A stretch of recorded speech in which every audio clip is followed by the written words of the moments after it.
Hello বন্ধুরা, আমি এখন আপকামিং দুটো হিন্দি কাজের ট্রেলারের রিয়াকশান দেবো। একটা নেটফ্লিক্সে আসবে, একটা অ্যামাজন প্রাইমে আসবে। তো প্রথমে যদি নাদানিয়ার ট্রেলারের কথা বলি, যেটা নেটফ্লিক্সে আসবে, যেখানে লিড রোলে আছে হলো ইব্রাহিম আলী খান মানে সাইফ আলী খানের ছেলে, সে এখানে ইন্ট্রোডিউস হচ্ছে, সঙ্গে খুশি কাপুর। এছাড়া অন্যান্য আর্টিস্টার হিসেবে যুগল হান্সরাজও রয়েছে এখানে, দিয়া মির্জা রয়েছে এখানে, মহিমা চৌধুরী, সুনীল শেট্টির ভালো কাস্টিং কিন্তু রয়েছে। এবার দেখার বিষয় হলো লিড কাস্টে বিশেষ করে ইব্রাহিম খান কেন অভিনয় করে। খুশি কাপুরও তাও কয়েকটা কাজ দেখা হয়েছে এবং সেখান থেকে বোঝা গেছে যে যার কী কোয়ালিটি রয়েছে। এই ট্রেলারটার মধ্যে যেরকম দেখা যাচ্ছে, দেখুন ইব্রাহিম আলী খানকে পুরোপুরি কিন্তু সাইফ আলী খানের জেরক্সকপি লাগে, এটা আলাদা করে কিছু বলার নেই। তবে হ্যাঁ, সাইফ আলী খানের কম বয়সে গলার যে বেস ছিল সেই তুলনায় ইব্রাহিম খানের বেসটা অনেক বেশি বেটার। অ্যাটলিস্ট তার বাবাকে আগে অনেকে ইয়ার্কি ফাজলামি মাত্র যে মেয়েদের মতো গলা এই জিনিসটা করতো, এখন সেই জিনিসগুলো করে না, সেখন সেই কথা বলে না। বাট তার ছেলে কিন্তু এই কথাগুলো বলতে পারবে না, তাকে দেখতে কিন্তু মানে মারাত্মক হ্যান্ডসাম, আলাদা করে কিছু বলার নেই। তো সেখানে তাকে লুকস ওয়াইজ কিন্তু ভালো লাগছে। তবে এই ট্রেলারের মধ্যে কিন্তু তার পারফরমেন্সে কিন্তু উইক রয়েছে, সেটা কিন্তু পরিষ্কার বোঝা যাচ্ছে। কারণ সেই গ্রুমিংটা যেটা হওয়ার প্রয়োজন অভিনেতা অভিনেত্রী হতে গেলে, সেটা কিন্তু তার মধ্যে এখানে দেখতে পাচ্ছি না। সিমিলারলি খুশি কাপুর একজন ভালো অভিনেত্রী একেবারেই না।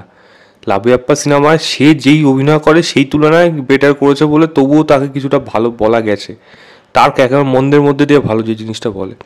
এই সিনেমাটার মধ্যে আবারও সেই একই রকম কিন্তু খুশি কাপুরকে দেখতে পাওয়া যাচ্ছে, যার এক্সপ্রেশনে কোনো ঠিক নেই, কোথায় কোন জায়গাটা কীরকমভাবে এক্সপ্রেস করতে হবে নিজেকে, কোনটা দুঃখ কোনটা হাসি। চোখের মেন কথা হলো, চোখ দিয়ে যদি আপনি আগে সেটাকে ফিল করতে না পারেন, মানে একজন অভিনেত্রী হিসাবে আপনি যদি ফিলিংসটা দেখাতে না পারেন, তাহলে কিন্তু আরও ফেশিয়াল এক্সপ্রেশনের উপর অনেক কিছু নির্ভর করে। সেখানেও যদি ডাল হয় তাহলে পুরোপুরি ব্যাপারটা খারাপ হয়ে যায়, যেটাই আমি খুশি কাপুরের পারফরমেন্স দেখে মনে হয়েছে। তো এই গল্পটার মধ্যে এরকমই দেখা যাচ্ছে যে ইব্রাহিম খান এবং খুশি কাপুর তারা সম্পর্কে আসছে এবং তাদের মধ্যে একটা কন্ট্রাক্ট চলে আসছে, যেটা একজন যাচ্ছে আরেকজন জানে না।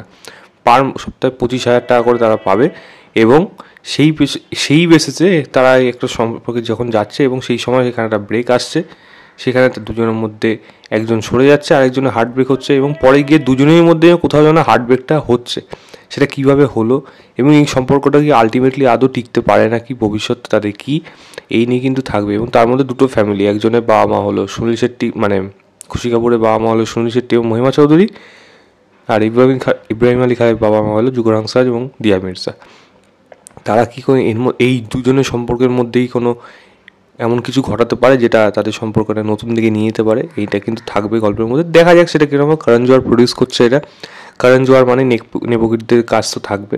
এবার দেখা যাক কাজটা যদি ভালো হয়, কারণ একটা গান আছে, গানটা কিন্তু শুনতে ভালো লাগছে, মানে গানটাকে যেরকম ব্যাকগ্রাউন্ড মিউজিক বেশি ইউজ হচ্ছে সেগুলো কিন্তু ভালো লাগছে, কিন্তু লিড পারফর্মাররা যদি ভালো না করে সেখানে গিয়ে জিনিসটা খারাপ হয়ে যায়, যেটা আমার এটা দেখে মনে হচ্ছে। যাই হোক, কাজটা 7 তারিখ আসছে, দেখা যাক কীরকম হয়। দেখো তো আমি জানাবো আমি কাজটার ব্যাপারে কী হতে চলেছে।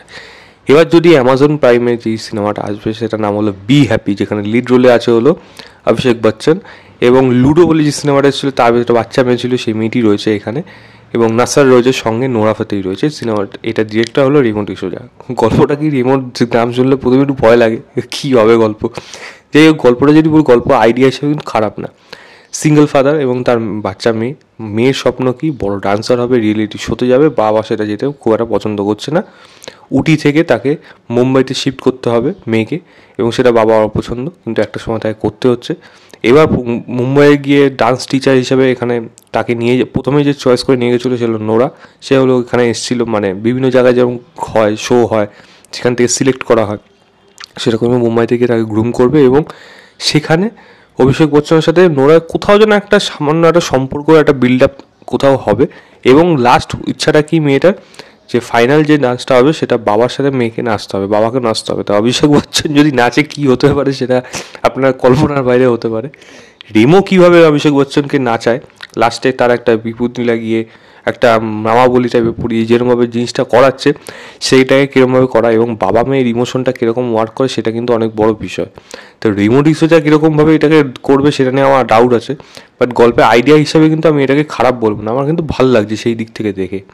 দেখা যাক কাজটা কীরকম হয়। অভিষেক বচ্চন যে যেগুলো আছে সত্যিই ভালো লাগছে, সেইগুলো কমেডি পোর্শনগুলো হোক বা ইমোশনাল পোর্শনগুলো হোক সেগুলো অবশ্যই ভালো। দেখা যাক কাজটা কীরকম হয়। 14 তারিখ এটা আসবে প্রাইমে, আমি তো দেখবো ডেফিনেটলি। দেখে আপনাদের জানাবো আপনাদের কেমন লেগেছে। আমি দুটোরই লিঙ্ক দিয়ে রাখবো, নাদানিয়া এবং বি হ্যাপি ট্রেলারের লিঙ্ক। আপনারা গিয়ে চেক করবেন, চেক করে জানাবেন আপনাদের কেমন লেগেছে। তো এই ছিল আমার overall trailer reaction Nadaaniyan and be happy.